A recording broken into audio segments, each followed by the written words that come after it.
Hi everyone, welcome to my live stream again. Here is Yannick Pelletier, of course, and I'm welcoming you tonight again on this channel. It's a pleasure to have you. Of course, in the chat, you're always welcome to make comments, ask any questions. I'm keeping an eye on it, so yeah, don't hesitate. Today, yeah, we have a winner from the candidates tournament in Berlin. This is Fabiano Caurana, and we are certainly going to take a look at his performance at this tournament, talk about him a little bit, and yeah, perhaps also try and determine what kind of chances he will have in the World Championship match against Magnus Carlsen that will take place in November later this year. Presumably in London. It seems everything is already signed and done. So you know, well, we are just looking forward. Personally, I'm very happy about this outcome of the World Championship qualifier, the candidates tournament in Berlin. First of all, the event was absolutely magnificent. I'm just talking about the suspense, the whole development of this tournament, the tension at the end with 5 players still in contention for first place 2 days before the end. So that was something really, really incredible. And basically, we can say that in the end, the best emerged as a winner. Fabiano Caurana definitely deserved to win. He started well. Continued, played consistently throughout the event. He had his bad moments and he managed to recover. I think it's worth taking a look at all these events which he went through during the whole tournament. And yeah, I suggest we basically start with a game of his which he played in the first round, and he beat his countryman Wesley So. The pairings in that tournament were arranged so that players for the same country play each other, face each other in the at the start of the event. So 2 Americans in the tournament, they played each other in round 1 and 8. The Russians played each other there were 3 Russians, they played each other in rounds 1 to 3, and then 8, 9, 10.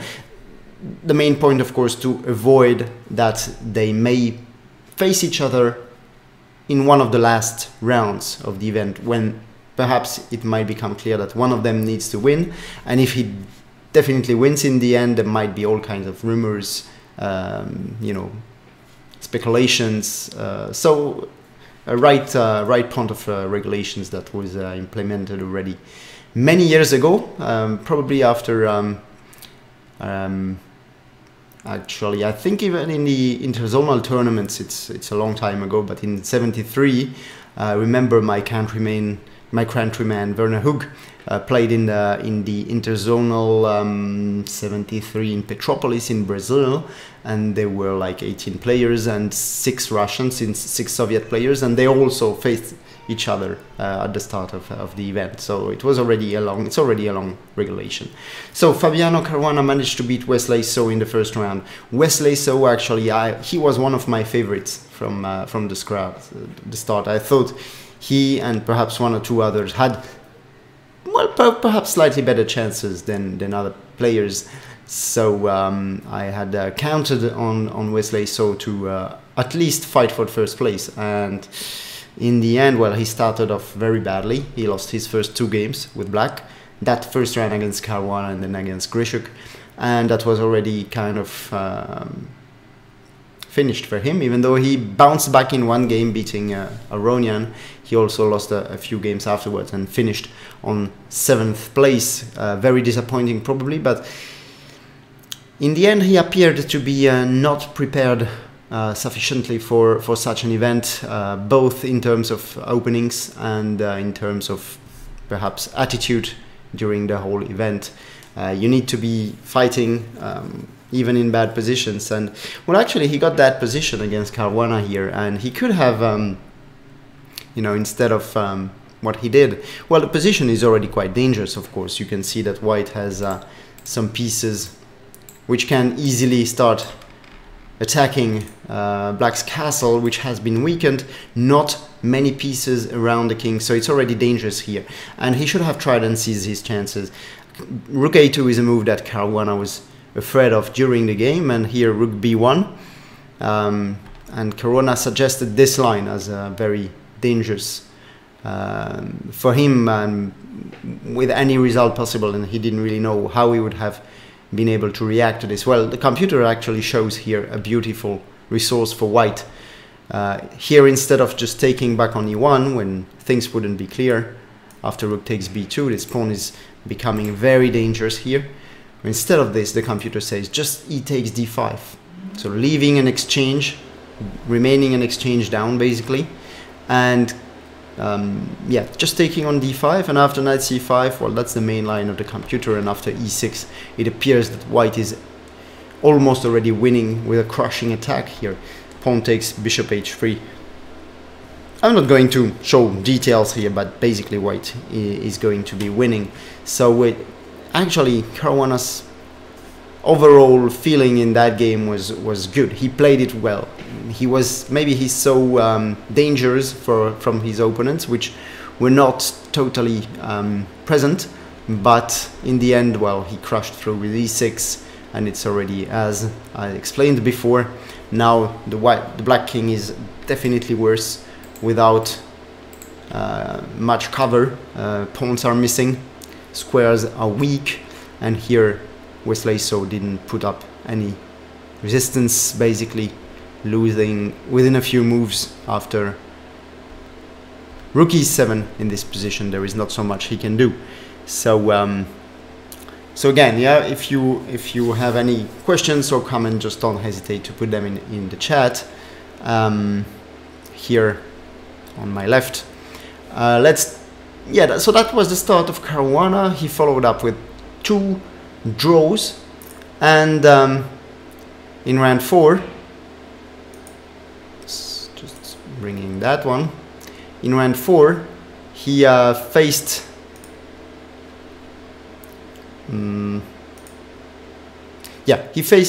Kramnik with black. I had a small technical issue. I hope everything is going to work well. Yeah, probably. So you haven't switched apparently to the game I wanted you to have.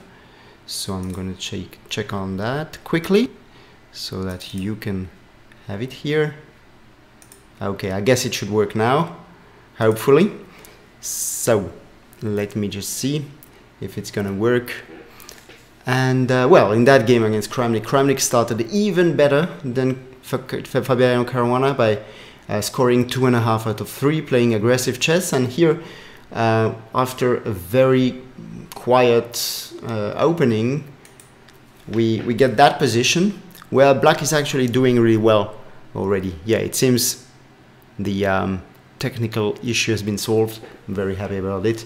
So yeah, Kramnik not very doing too well in this position because the bishop on b3 is badly placed, and well, black has done a really good job developing all his pieces like this, taking some space on the king side. The rook occupies also the open file, so everything is really nice here for black, and Caruana taking some small initiative, but basically Kramnik kept the balance here, and he could have taken back just on h3 here. He was certainly afraid that he would be slightly worse.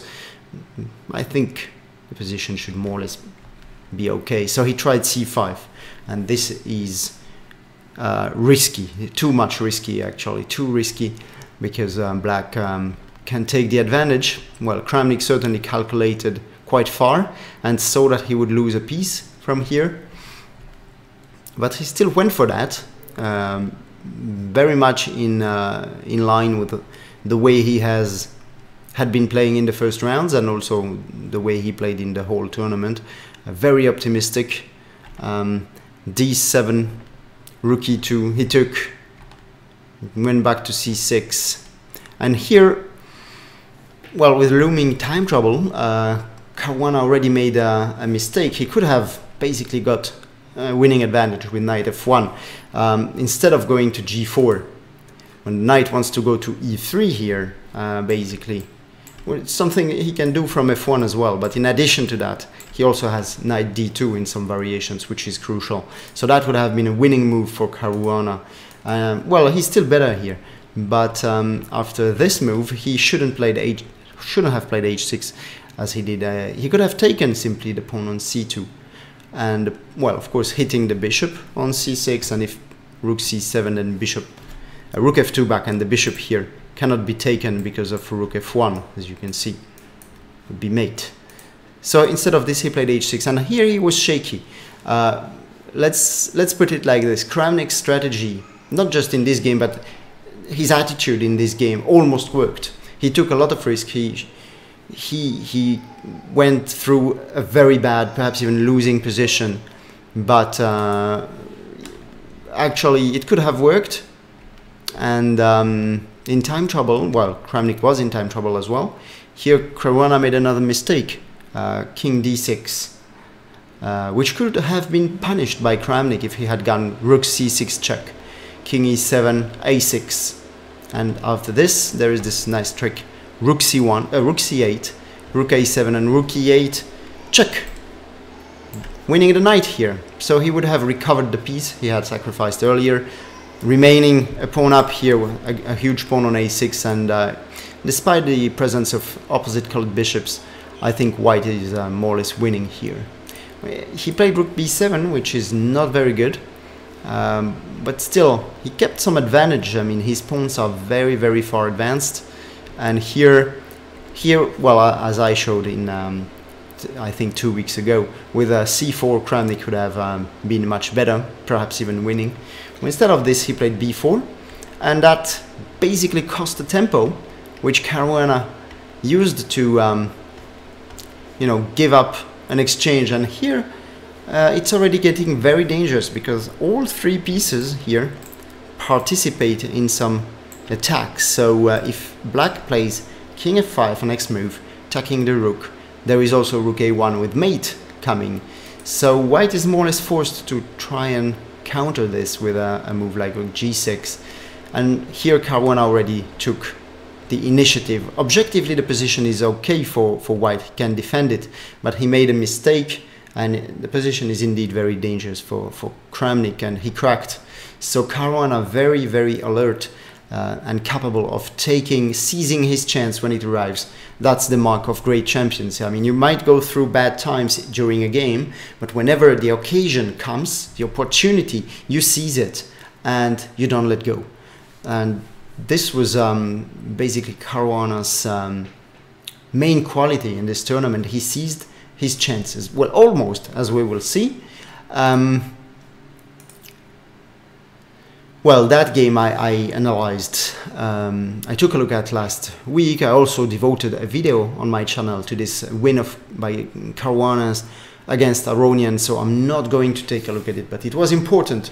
It was round 7, so the last game of the first half, Caruana being on +2, and thanks to this win with black against Aronian, who was not yet, you know, in his grave, let's put it like this, because his tournament, Aronian's tournament, became really tragic in the end, because he fought well, he played decently in general, but at some point things, you know, started working against him, and he just lost control. I mean, as soon as he understood he can't qualify anymore, he just completely let go, and he lost many points by doing this. So, but Caruana here, actually, he probably sensed some kind of weakness in Aronian's play so far, and he went for this very risky line, which this is the only thing I'm going to talk about in this game. He went for a risky line with black,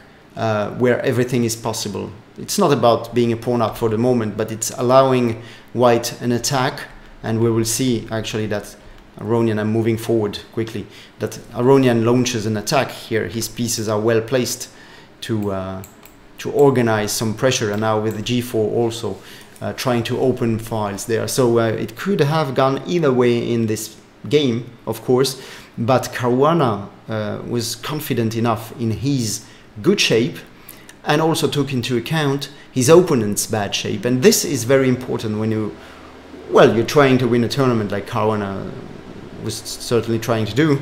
But in any tournament, when you sense weakness, you have to be ready to take some risks. And here, Caruana did it. And Aronian got an attack, definitely. And towards the end, he would have been able to hold a draw. There was some repetition, which he actually missed in time troubles. And Caruana won that game, a very important one, because he moved to +3, sole leader after the first half.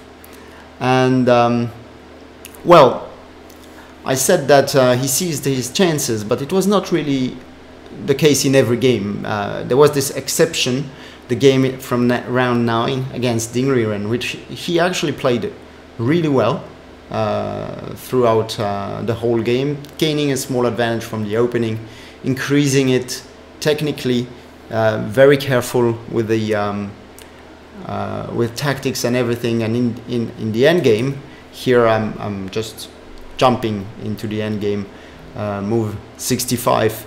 Well, he actually missed already some winning possibilities earlier in the game, but here he's still clearly winning. And here he could have decided events with check on f8, king g8, and h6. The point being that after king takes f8, he has h7. The pawn is going to queen. Knight takes e6. The king can move, let's say, to g3, and the pawn is going to queen. It's not only this, but it's also taking on g7, and then, well, things are, not going too well for black here. Of course, still some chances to kind of hold, but basically white should be winning here. Instead of this, he played rook e5, which allowed bishop e8, covering the promotion square of that pawn here. Well, actually, Caruana offered a draw immediately after e7, and well, that was it. But many chances missed in that game, which would have allowed him to move to +4, so he would have had 6.5 out of 9. It would have been a 1-point lead over Mamedyarov at that point. It would have been quite crucial, especially as well, things unfolded with solid games afterwards, and then came that 12th round against Karyakin, when actually Karyakin was a phenomenon in this tournament, because he started very badly, a bit like Wesley So, just not with 2 losses in the first 2 rounds, but he started with 2 losses in the first 4. So he had 1 point out of 4, and I had already said, okay, it's clear. I had actually even said before the tournament that Karyakin wouldn't. Well, he had some small chances. He has already done it 2 years ago, but I really didn't see him at all as a favorite, and for many reasons actually. And the start of the tournament showed that, actually proved me right. But then Karyakin showed incredible resilience and willpower to play his best. He probably understood after 4 rounds that he had no chance anymore to qualify, and maybe this helped him in a way, because he started playing, freely, and showed great chess. Because after round 4, in the 6 next rounds, he scored 5 points out of 6. So really huge performance by the Russian, who after this win against Caruana, which actually we're not going to take a look at it deeply, but it's actually a very smooth win by Karyakin.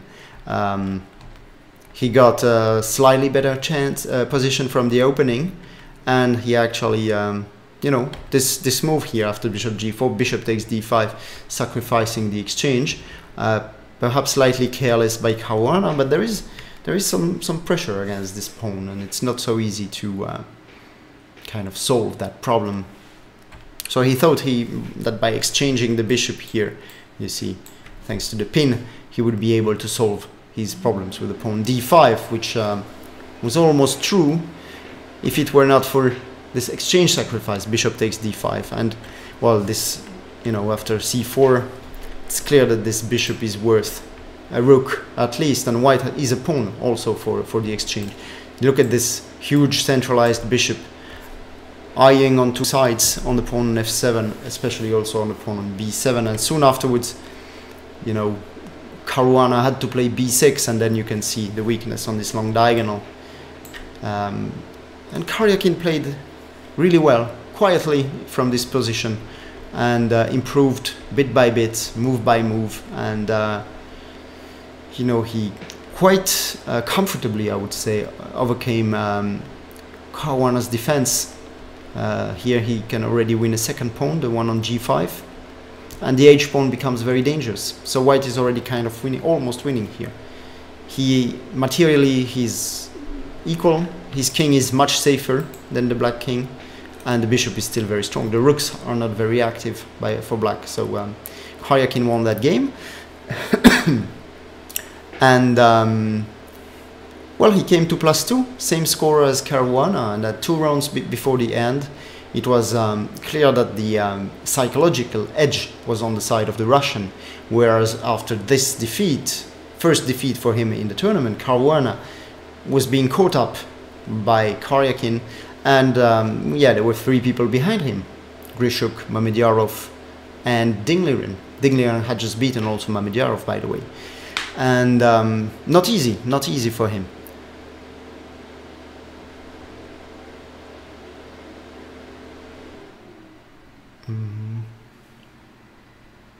I can see your comment, Mark Cram, but I think it always worked. At least on my computer it was written live, stream health is good, so I hope it's okay now.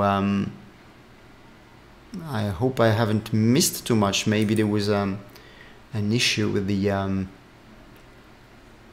with the connection or the internet.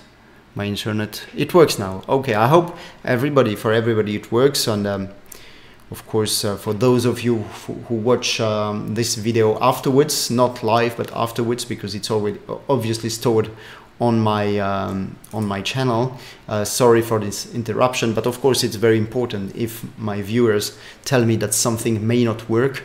So well, I'm happy it's working. I hope there was no problem from the start, especially because then it would affect also you who may watch it afterwards. Anyway, let's go on talking so about Caruana's state of mind after this defeat in the hands of Karyakin. Very difficult situation, being caught up when you think you're just, you know, in front of the final door. You just have to open it and walk through the Hall of Fame somehow, and then this door keeps shutting and you don't have the key for it. Karyakin in certainly psychological advantage at this point. But after this 12th round, there was a free day, which Caruana certainly used really well to recover, because it's a tricky. Basically, some people don't like to have a rest day after a defeat. They want to, you know, be able to recover immediately, which in a way is not the right approach. But you know, everyone has to know himself best and know what works for himself. So for Caruana, I think this free day came as a relief, because he managed to calm down and you know, perhaps regain part of the confidence he certainly has lost during that game, in order to bounce back. And it was very important that that he would face Aronian in round 13, which I'm going to load right now with white.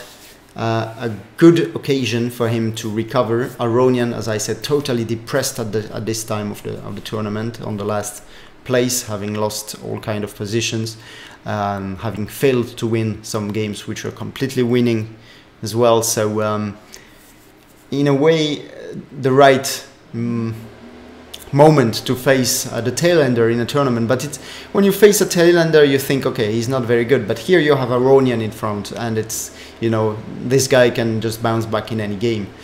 His preparation is good.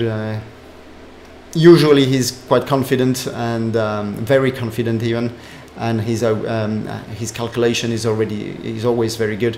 But Caruana took actually a great decision. I'm just gonna browse through the first moves here, because we have a very, you know, fashionable line of the anti-marshal, Aronian deciding to choose the marshal here for that game. So anti-marshal with d3 right now and d6, and here Caruana played a move bishop d2,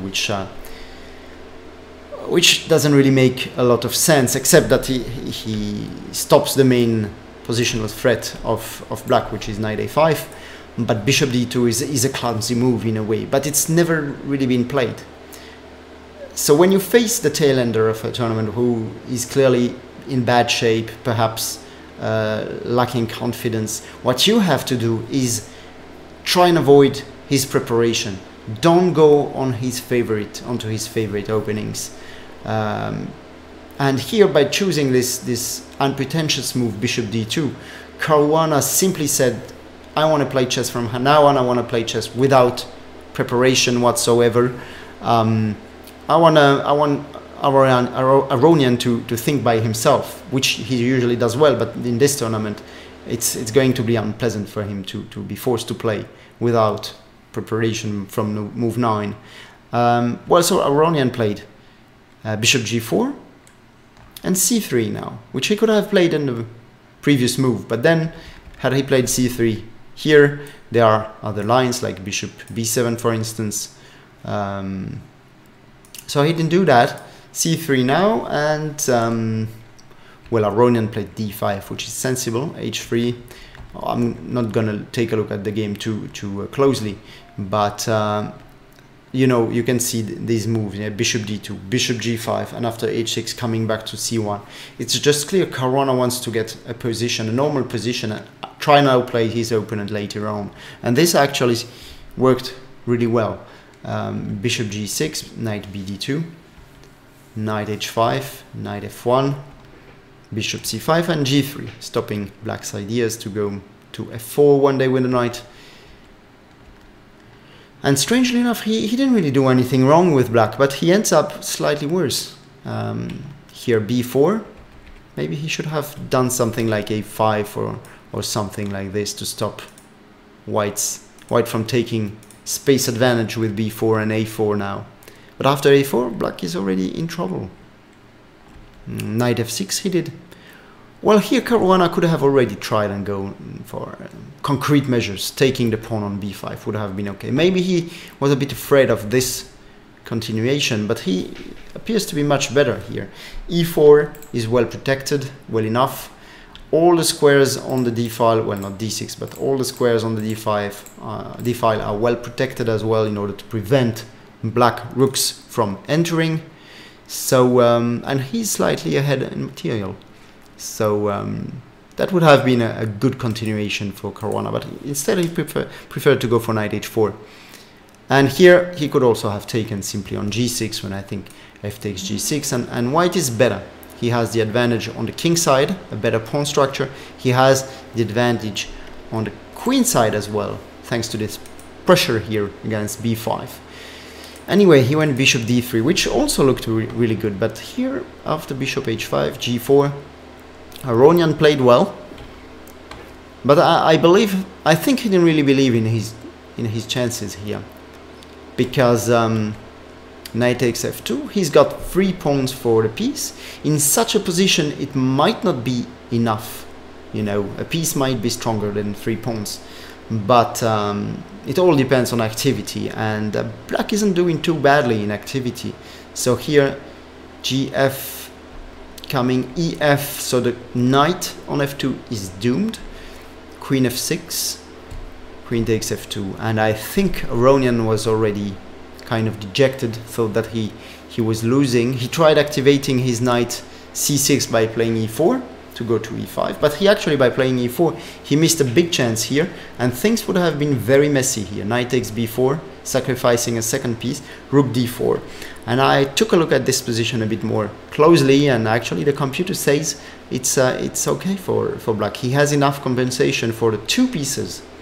So that's quite incredible, and it's hard to believe. That's why probably Aronian didn't go for it. And Caruana may not have been fully aware that the second sacrifice on b4 could be so dangerous. But still, an Aronian in great shape would have done it, I believe. And instead of this, basically, Caruana's bet to play strangely in the opening worked well, because eventually Aronian went astray and lost here very quickly. So thanks to this win, Caruana took the lead again with a half a point more than Mamedyarov and Karyakin, who both drew in that round 13 with black for Karyakin and with white for Mamedyarov. And the last round, but the last round scenario was not an easy one for Caruana. First of all, he's black against Grishuk, who is out of the race for first place, but still there is Karyakin in the race. So Grishuk, Karyakin's countryman, may try to, you know, to do his best for his countryman Karyakin. Karyakin playing in the last round with the white pieces against the very solid Dingliren, so he would probably try something. And Mamedyarov with black against Kramnik, not easy, but Kramnik has committed suicide in many games in that tournament, so everything would be possible as well. And the problem for Caruana was that his tiebreak value at that moment was worse than the one of Karyakin's and Mamedyarov. So in case Caruana would draw with Grishuk in that game with black, which is not unlikely a result, and Karyakin would win or Mamedyarov would win, they would overtake him and gain the first place. So a tricky situation for Caruana, and I think here again he decided to consider this game as a separate one, just play it normally, not being focused neither on the result, on making a draw for instance, nor to focus and go and check the games of the opponents, the rivals constantly. He did a great job, and Grishuk, well, played e4, e5, and Caruana remained faithful to his Petrov defense, which has served him really well in this tournament, besides being a very solid opening, of course. And Grishuk tried to unbalance a bit the game by choosing this pawn structure, which is quite unusual in the Petrov. Usually you have a symmetrical pawn structure, or almost. Here you have already two majorities, pawn majorities. I'm not saying white is better, but it's a game with chances for white as well. But Caruana was probably not unhappy with the turn of events here, because well, he played solidly. He developed his pieces on natural squares all there, and black is actually doing okay here, without being better, but his pieces are doing okay. And Grishuk here decided to go for knight d4, basically taking the two bishops, but he probably misunderstood or underestimated black's chances here. For this position, the problem for white is that he won't be able to organize any play on the queen side with f4 and g4. That's his main problem, and in this position actually Caruana showed great understanding of the position by playing c4. By doing this, this says basically that the center and the queen side are going to be a bit more closed. Thus white's pair of bishop will not benefit from the possibility to open files, you know, b takes c5 or like this. But another thing with c4, bishop c2 was played, is that you could think superficially that this square on d4 could be weak. And that's actually true. It is weak, but white cannot exploit it. He has no knight. A knight on d4 would be beautiful place, but here he can't organize anything like this. Here he went b5. If he can play a5, he's going to take the initiative on the queen side, so white has to play a4, a6, because white, or actually both players, would like to be the one who has the choice and open the a file. Here white has the choice. He can choose the right moment to do so. If he had let him play let's say by going f4 or something like this. If he had let him play a5, then black would have been able to choose the right moment to open the file here. So it's important to play a4, a6. And here he went f4. Well, it's not easy. He went f3. It's not easy to play f4 and make it work, because you can't really get your you know, your ideal setup here. First of all, black could perhaps try and play g5 here, but there is also this break with d4 to undermine the pawn structure here. So if you win the pawn on b4, you're gonna be doing really well with black. So instead of this, he played f3. Maybe d4 would have been an option, but he went for bishop g5, and this is positionally much better here.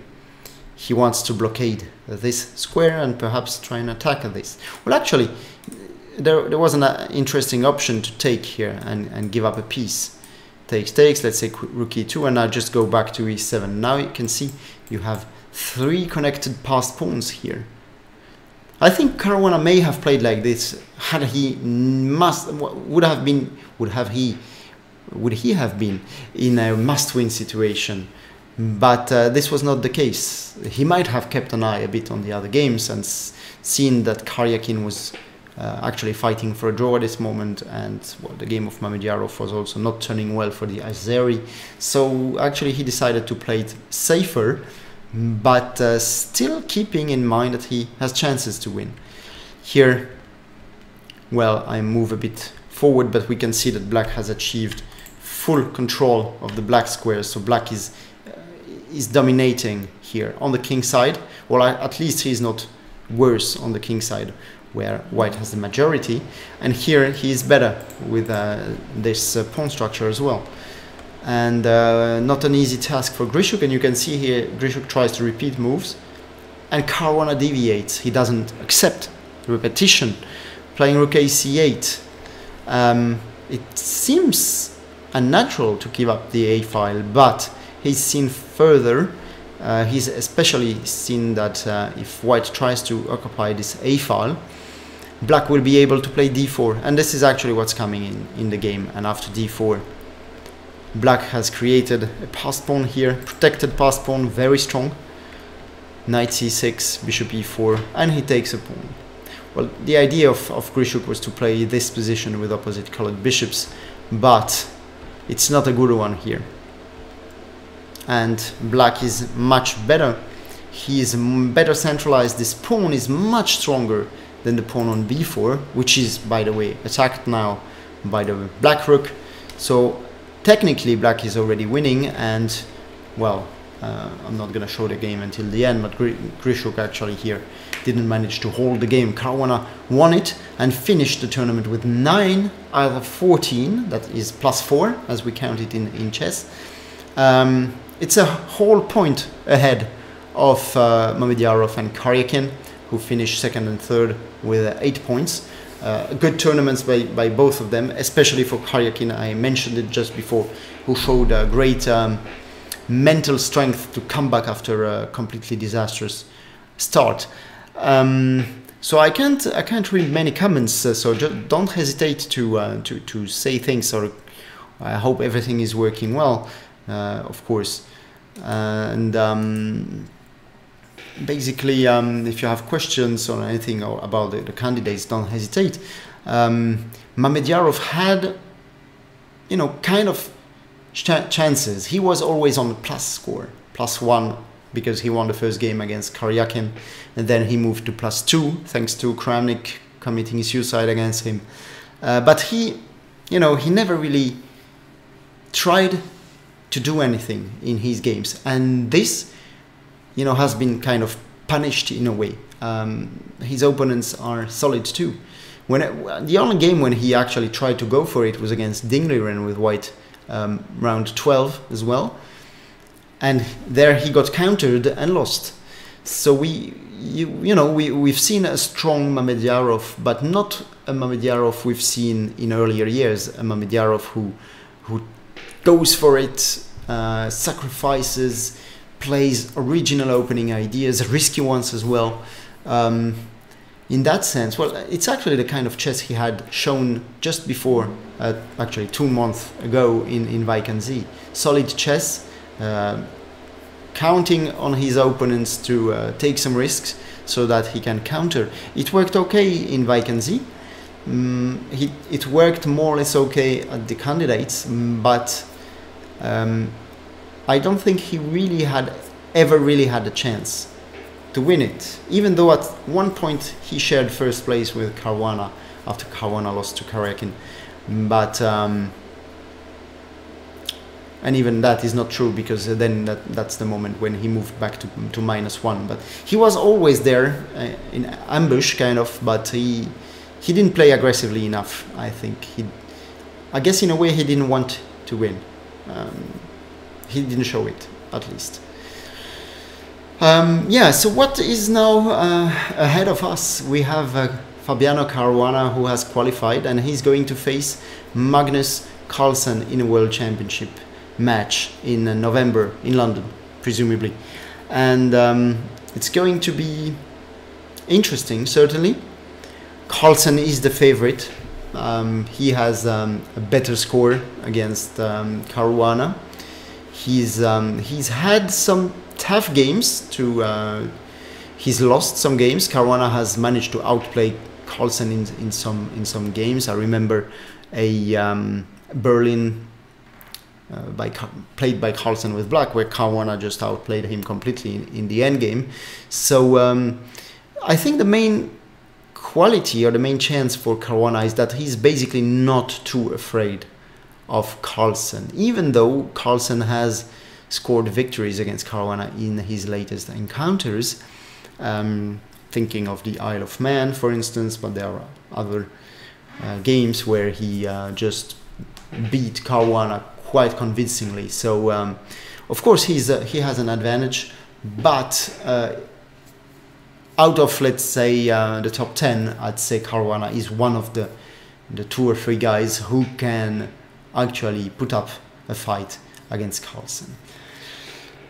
Well, now, nobody had really given a chance to Karyakin 2 years ago in the match against Carlsen, and see how the Russian eventually performed.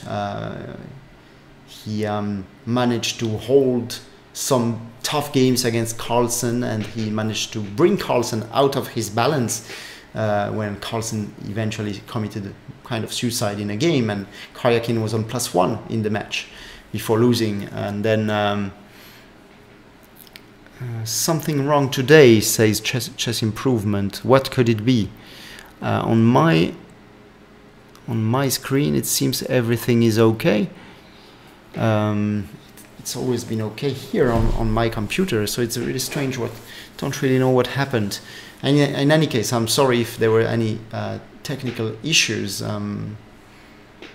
I could also see that there were not many people watching at the start, so it might have been caused by these technical problems. So I'm going to make sure that they will be solved next week. They seem to be now, but of course it's late if you miss the whole start of the broadcast. In any case, let's go back to Caruana and Caruana's chances. It's going to be important. I mean, Caruana has this mental strength and balance which certainly enables him to fight on equal terms on this side of the match with Carlsen. Carlsen is certainly the better player. He's also very complete. Caruana is as well. So I'd say Carlsen is the favorite, but it's not going to be an easy walk through the park. And especially important will be the teams of seconds. Well, for Carlsen it's going to be more or less clear. Peter Heiner Nielsen and some others, usual suspects, plus many people behind. Caruana has to build a team around Kazimdzhanov, and Kazimdzhanov, who's been his main second for some years now, certainly plays a very important part, first in this qualification from Berlin, but also in the matches. Don't forget that Kazimdzhanov was Anand's second as well in 2008, when the Indian player beat Kramnik in that match in Bonn. So Kazimjanov is a clever guy. He knows how to devise strategies in order to try and outplay any opponent by just analyzing his games and his style. So it's a lot going to be about the team, but Caruana is going to rely on Kazimjanov, of course, and we'll see who else is going to be in the team. Maybe we will not know who else will be in the team. We'll certainly know about a few more seconds besides Kazim, but that's about it. So secrecy is also quite important in those matches, not giving too much information to the opponent. Well, we're looking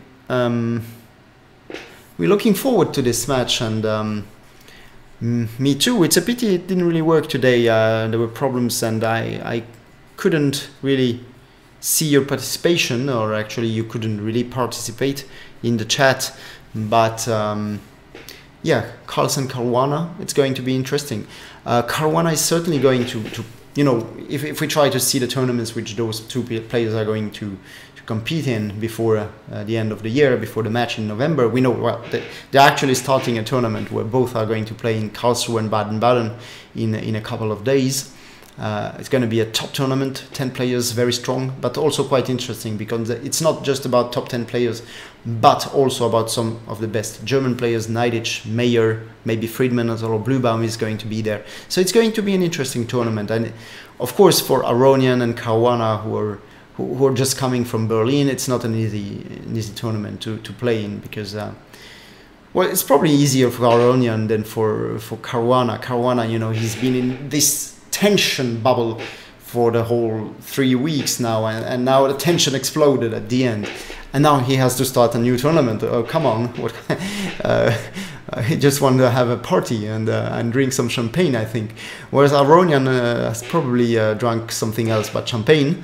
But I guess he's ready now to perhaps to fight and show some good chess in this tournament. Although it's not going to be easy for Aronian either in Karlsruhe, Baden-Baden. Anyway, Caruana is going to take part in the Grand Chess Tour, as far as I know. These are rapid tournaments in Paris and Leuven in June.